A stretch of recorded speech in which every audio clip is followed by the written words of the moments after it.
Capítulo 11. Filhos de Sara versus filhos de Agar. Enquanto Sara era viva, Abraão, seu marido, teve 2 filhos. O primeiro, por insistência de Sara junto ao marido, foi gerado de sua escrava Agar. O segundo, finalmente nasceu de Sara em cumprimento da promessa de Deus. Os filhos de Sara são os filhos da fé, porque Abraão confiou na promessa de Deus e esperou por ela durante 25 anos. Os filhos de Agar são os filhos da carne, porque Abraão deu ouvidos à voz da impaciência e da vontade de Sara. Ambos os filhos saíram de Abraão, mas enquanto um é filho da esposa, o outro é filho da escrava. O filho da esposa é herdeiro legítimo, mas o filho da escrava, naqueles tempos, era legalmente escravo. Não seria essa a mesma situação dentro da igreja evangélica? Não seriam os nascidos do Espírito Santo um tipo de filhos de Sara, ou seja, filhos da promessa, filhos da fé? E os nascidos da carne não seriam os filhos de Agar, filhos da escrava, filhos da carne? E como o filho da escrava perseguia o filho da promessa, Ismael ridicularizava Isaque, também os filhos da carne perseguem os nascidos do Espírito. Pelo menos é o que temos sofrido em todo o mundo. A Igreja Universal do Reino de Deus tem sido radicalmente rejeitada pelas alianças evangélicas no mundo inteiro. Por quê? Porque temos doutrinas diferentes das do Evangelho? Não.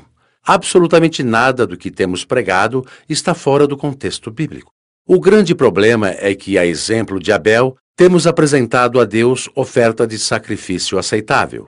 E por isso a Igreja Universal do Reino de Deus tem crescido em todo o mundo.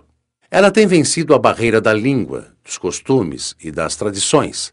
Tem vencido as difamações, as perseguições implacáveis da mídia romana e tem sido isolada das sociedades em geral como se fosse a leprosa. Mesmo assim, tem vencido tudo. A Igreja Universal do Reino de Deus é como Isaque quando semeou na terra dos inimigos e colheu a 100 por 1. Gênesis, capítulo 26, versículo 12.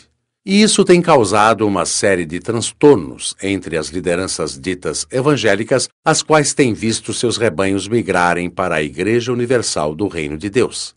Observamos assim a enorme diferença, a dura realidade entre os filhos da fé e os da carne. A Bíblia garante que somente os filhos da fé são filhos de Abraão.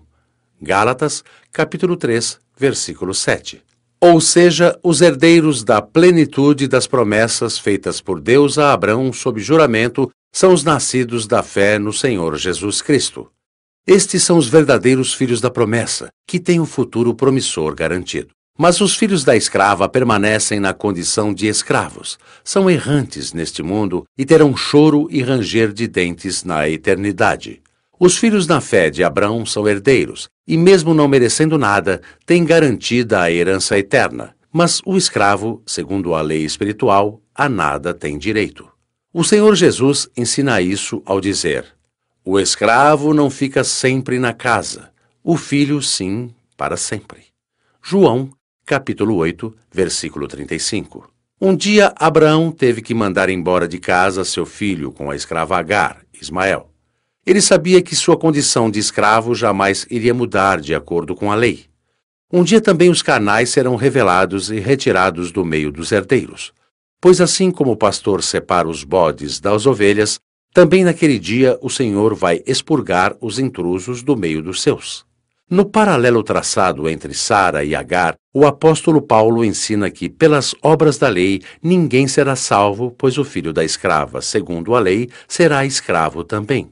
Mas o mesmo não ocorre em relação a Isaque, filho da promessa. Assim, os filhos da promessa, chamados de filhos da fé, são os únicos herdeiros de Deus. São os únicos e os verdadeiros filhos de Deus. Os demais são apenas escravos e intrusos. O que fazer para deixar de ser escravo e se tornar filho?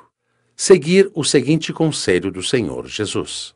Se alguém vem a mim e não aborrece a seu pai, e mãe, e mulher, e filhos, e irmãos, e irmãs, e ainda a sua própria vida, não pode ser meu discípulo. E qualquer que não tomar a sua cruz e vier após mim, não pode ser meu discípulo. Lucas, capítulo 14, versículos 26 e 27. Para a pessoa deixar de ser escrava, tem que morrer e nascer de novo, conforme já falamos anteriormente. Isso é justamente o que cada um deve fazer. Morrer para sua própria vontade e viver de acordo com a vontade de Deus. Morrer para o mundo é recusar seguir seu curso e de todos os que dele fazem parte. É, sobretudo, viver conforme a palavra de Deus. É rejeitar as inclinações da carne e obedecer à voz do Espírito Santo.